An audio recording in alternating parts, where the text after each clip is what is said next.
งใดคือมาเฮ็ดหน้าหงอยเหงาทรงเศร้าแท้เมื่อกี้เว้าแทงใจดำซั่นบ่คันเป็นคนอื่นก็บ่เว้าดอกนี่คนหักคนแพง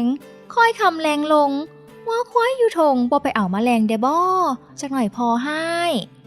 จักหน่อยก่อนคิดได้ว่ายังมีคำถามที่แม่ฝากมาอีกละหลายน้อคำถามแม่อ้ายไผได้เป็นไพ่นี่คือสิปวดหัวนำแท้ล่ะแล้วเพิ่นอยากฮู้หยังอีกคำถามเมื่อกี้ที่เพิ่นถามเกี่ยวกับการป้องกันคนในครอบครัวที่มีผู้ติดโควิดรักษาตัวอยู่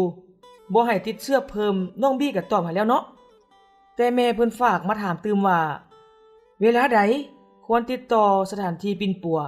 และนำส่งผู้ติดเชื้อเมื่อมีอาการสมควรส่งโรงหมอซั่นเด้เป็นคำถามที่ดีหลายและสำคัญที่สุดก็นั่นล่ะติ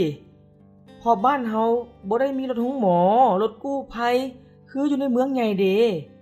เพราะหลายคนคงกังวลหลายที่สุดถ้าหากจะนำพาคนเจ็บที่ติดโควิดไปโรงหมอ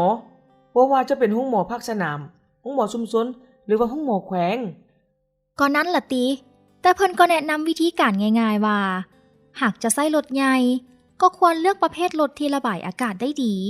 เป็นต้นแมนรถกระบะจะมีความเสี่ยงให้ผู้นำพาไปติดเชื้อได้น้อยกว่าประเภทรถตู้และก็บ่ควรเปิดแอร์แต่ควรเปิดแวนประตูเพื่อให้อากาศล่วงสบายโอ้ยเรื่องนี้นี่บ่ยากดอกพอรถไถนาบ้านเฮา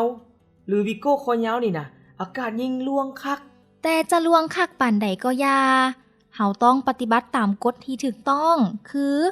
ทั้งคนติดโควิดและผู้ซอยเหลือแล้วนั่นก็ต้องใส่ผ้าปิดปากปิดดังตลอดเวลาอันนี้นี่เข้าใจแล้วพอทุกคนเดี๋ยวนี้ก็ปิดหน้าเข้าหากันอยู่แล้วดีที่ยังบ่ปิดทั้งหน้าทั้งตาน่ะบ่ดังนั้นยิ่งบ่ฮู้ว่าลูกเพิ่นแฟนผู้ใดแท้ๆละอันความคิดเจ้าหั่นนะเขาก็บ่แท้ตามความจริงบ่ได้มีเล่ห์เหลี่ยมได้ใจเจ้าซะ แต่ผู้ติดเชื้อต้องระวังที่สุดในการไอการจามรวมทั้งการจับบ่ายสิ่งของในรถหรือจำกัดการสัมผัสกับพื้นผิวลดได้หน่อยเท่าใดยิ่งดี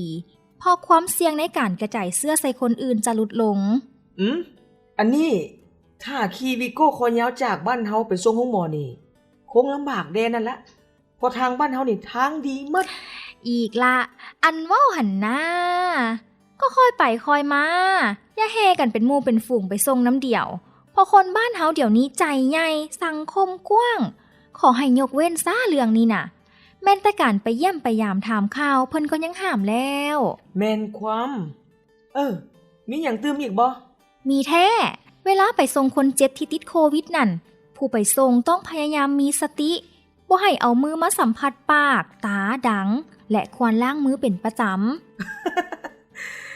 บ่ฮอดทุกหมอจักเทื่อล่ะเมาแต่ล้างมืออยู่หั่นน่ะ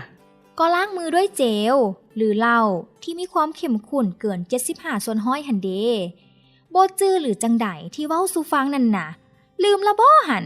ป่านนั้นว่าอ้ายสลาดแม่นลืมคิดบ่ทันเวลาไปฮอดโรงหมอ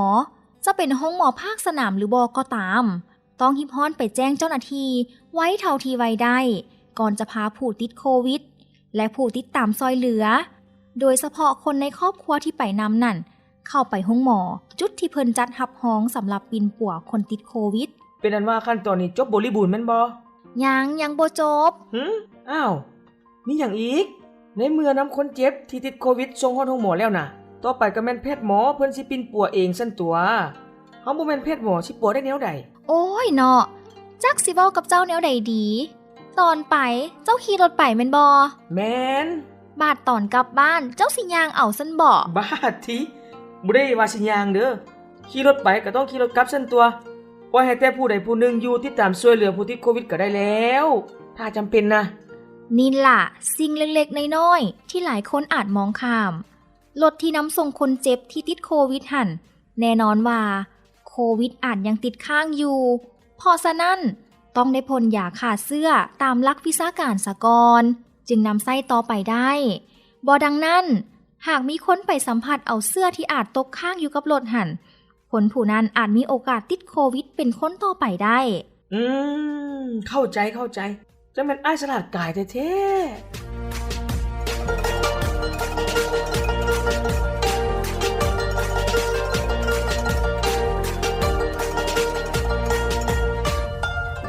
เฮ้ยขอบใจหลายๆซอบี้บัดนี้กำเงินแม่บ่ดาแล้ว แน่ใจว่าอ้ายจือในสิ่งที่เฮาล้มกันมาเมื่อกี้นี้ได้ แน่นอนจำได้กายห้อย คันกายห้อยนี่น้องว่ามันบ่ปกติแล้วได้นี่น่ะ หืม อ้ายลองทบทวนมาแต่ต้นเอาสั้นๆเด้อว่า คนที่ติดโควิด -19 คนแบบใดเพิ่นจึงอนุญาตให้กักโตวรักษาตัวอยู่เฮือนได้ เอาถามมาก็สิตอบให้ เอาแบบนักเรียนป .2 ก็ได้ ผู้ที่สามารถติดตามสุขภาพตนเองอยู่เฮือน เมื่อติดโควิดแล้วผู้นั้นต้องอายุบ่เกิน60 ปี มีสุขภาพแข็งแรงหลังจากตรวจพบว่าติดโควิดแล้วมีอาการแสดงออกเล็กน้อย หรือบ่มีอาการแสดงออกเลยบ่มีภาวะน้ำหนักเกินมาตรฐาน มีที่อยู่อาศัยอยู่ห้องเพียงคนเดียว หรือมีผู้อาศัยร่วมห้องเดียวบ่เกิน1คนซึ่งห้องนั้นมีความกว้างพอสมควรสามารถนอนห่างกัน2เมตรได้ทั้งสามารถระบายอากาศได้ดีและอันสำคัญบ่มีพยาธิประจำตัวเช่นว่าเบาหวานไขหลังอักเสบความดันสูงเป็นต้น พอได้ เห็นบ่ แล้ววิธีติดตามสุขภาพทางกายและจิตใจของผู้ติดเชื้อโควิดที่กักบริเวณรักษาตนเองอยู่เฮือนเดควรเฮ็ดแนวใด บ้าตอบสั้นๆเด้อผู้ติดโควิดแต่ละมื้อต้องได้สังเกตอาการว่านี่มีไข้บ่ระบบทางเดินหายใจยังปกติบ่และอุณหภูมิร่างกายเป็นแนวใดหากว่าอุณหภูมิวัดแทกได้เกิน 37.5 องศาขึ้นไปหรือมีอาการตัวร้อนหนาวสั่นปวดเมื่อยตามตนโตมีน้ำมูกย่อยไอเจ็บคอดังบ่ได้กินลิ้นบ่ฮู้รสชาติหายใจหอบหืดเมื่อยไวหากมีอาการข้อใดข้อหนึ่งที่กล่าวมานี่ขอให้รีบร้อนขอคำปรึกษา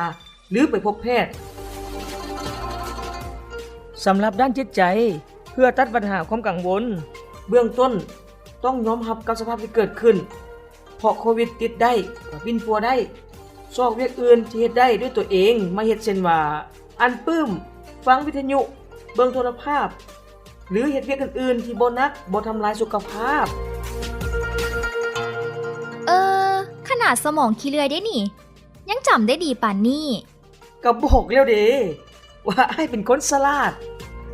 สั้นก็บอกมาเบิงดูว่าเฮาจะมีวิธีป้องกันสมาชิกในครอบครัวผู้ติดโควิดที่รักษาตัวอยู่เฮือนบ่ให้มีการติดเชื้อพยาธิเพิ่มได้แนวใด โอ้ยสิยากหยังเด้สำคัญที่สุดแม่นหลีกเลี่ยงบ่ให้ผู้สูงอายุและเด็กน้อยเข้าใกล้บริเวณผู้ติดเชื้อโควิดที่กักและรักษาตัวอยู่เพราะว่าผู้เฒ่าและเด็กน้อยมีโอกาสติดเชื้อได้ง่ายกว่าคนทั่วไปทุกคนต้องใส่ผ้าปิดปากปิดดังตลอดเวลาแยกเครื่องนุ่งห่มเครื่องใช้เฉพาะสำหรับผู้ติดโควิดผ้าปิดปากปิดดังเมื่อใช้แล้วต้องใส่ถุงพลาสติกแล้วปิดปากถุงเป็นอย่างดีหากเฮือนนั้นมีห้องน้ำจำกัด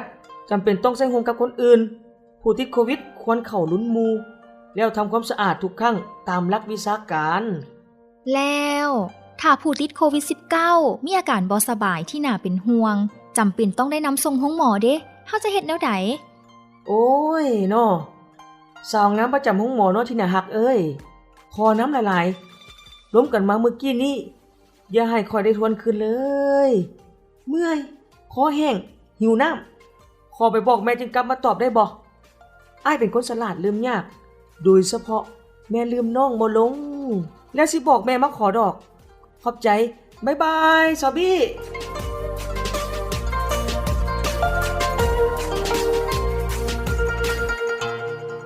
ท่านผู้ฟังที่เคารพโดยหลักการแล้วการกักตัวจำเป็นจะต้องแยกห่างจากสังคมและคนใกล้ชิดอย่างไรก็ตามข้อจำกัดในการดำรงชีวิตของแต่ละคนนั้นมีเงื่อนไขมีความสะดวกที่แตกต่างกันโดยเฉพาะบางคนอาจอยู่เฮือนร่วมกับหลายชีวิตเพราะฉะนั้นจึงได้เกิดมีคำถามอย่างลงลายขึ้นมาว่าเมื่อคนในครอบครัวคนใดหนึ่งติดโควิดแต่ต้องการกักบริเวณรักษาตนเองอยู่เฮือนนั้นต้องปฏิบัติตัวแนวใดดีจึงจะเฮ็ดให้ความเสี่ยงในการติดเชื้อเพิ่มใหม่มีน้อยลงทั้งที่ว่าต้องอยู่ร่วมอาศัยในสายค้าเดียวกันต่อกับปัญหานี้เมื่อท่านได้ฟังการสนทนาระหว่างเท่าตูนกับสาวบีแล้วหวังว่า คงเป็นประโยชน์แก่ทานพอสมควร โดยเฉพาะการปฏิบัติตนเองอย่างถูกต้องในกรณีที่มีคนในครอบครัวเฮาติดโควิด -19 และจำเป็นต้องได้กักตนเองรักษาสุขภาพอยู่เฮือน โอกาสหน้ามาติดตามฟังเรื่องราวเกี่ยวกับการรักษาสุขภาพนำพวกเขาใหม่ได้ ขอความสุขโชคดีจงเกิดมีแก่ทุกท่าน